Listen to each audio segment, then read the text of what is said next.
That whole last day, Edie just watched us pack and didn't say a word.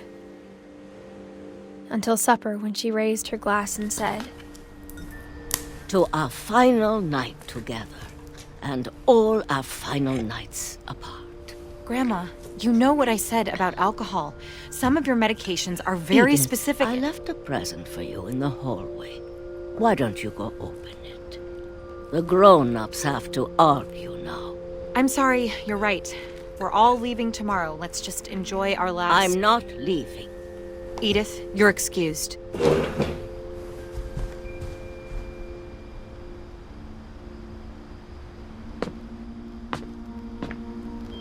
the power had been shut off that morning, but Edie always had plenty of candles. When my mom sealed the library, I don't think she knew about the other entrance. Or that Edie had a key to it.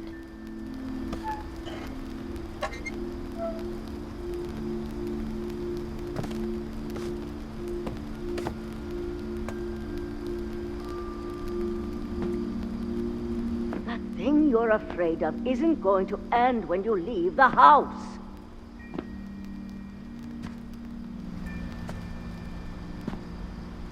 Edith has a right to know these stories. My children are dead because of your stories!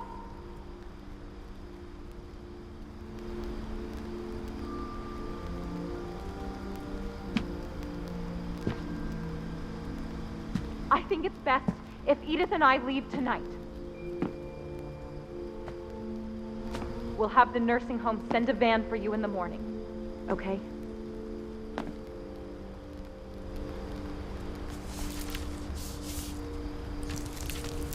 Dear Edith, there's so many stories I wish I could tell you, but there's only time for one. This is about what happened on the night you were born.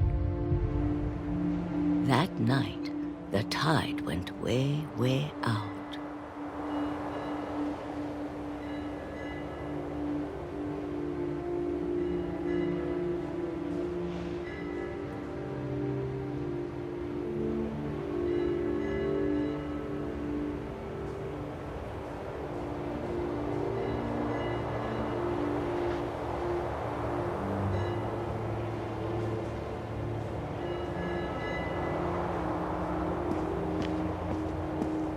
It was the first and last time I ever saw the old house aground.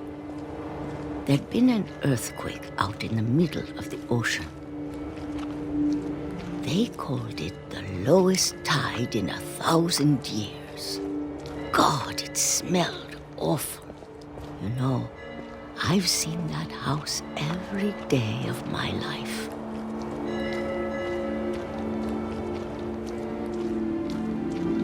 Never thought I'd go back to it. When the fog rolled in, I lost my way.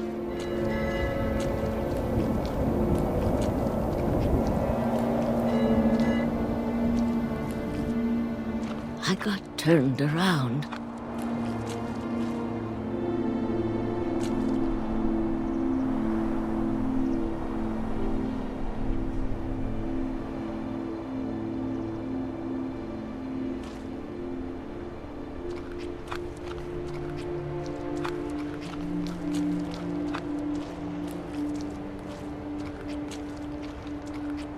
I started seeing things.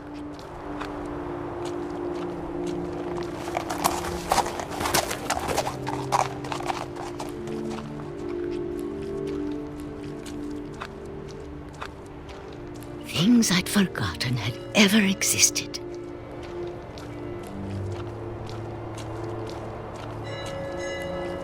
But when I saw them, they felt like old friends. That night, a lot of things came back to me.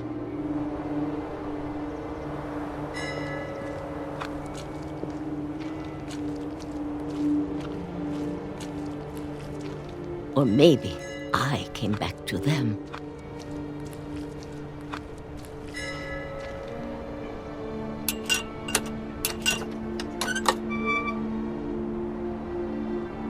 Things I can't explain. but that I need you to try and... Edith, what are you doing in here? It's mine. Edith! Mom, you're gonna rip it! Let go! I kicked and screamed, but Mom dragged me to the car.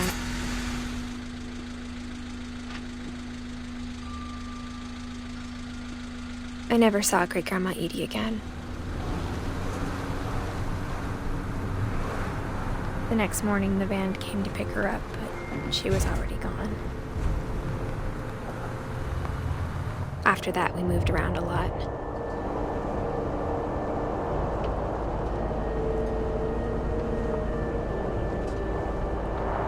We both tried to make the best of it.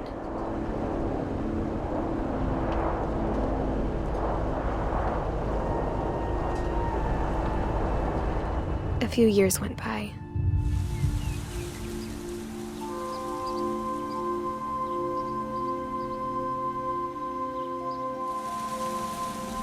My mom didn't like to talk about it, but she started getting sick a lot.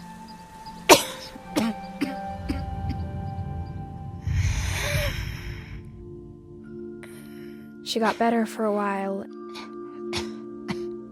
and then she didn't.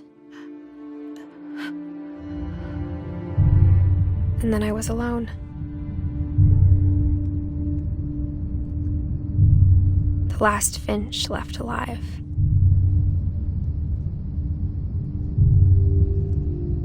Until I found out about you. I'm still not sure what to tell you about all this. If we lived forever, maybe we'd have time to understand things. But as it is, I think the best we can do is try to open our eyes. And appreciate how strange and brief all of this is.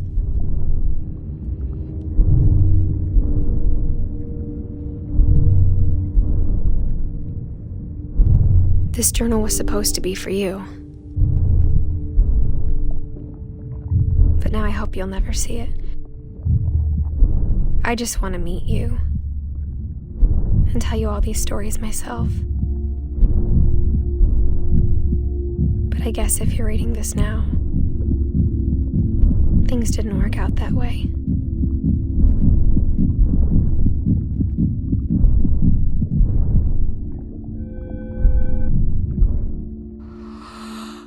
This is where your story begins. I'm sorry I won't be there to see it. It's a lot to ask, but I don't want you to be sad that I'm gone. I want you to be amazed that any of us ever had a chance to be here at all. Good luck.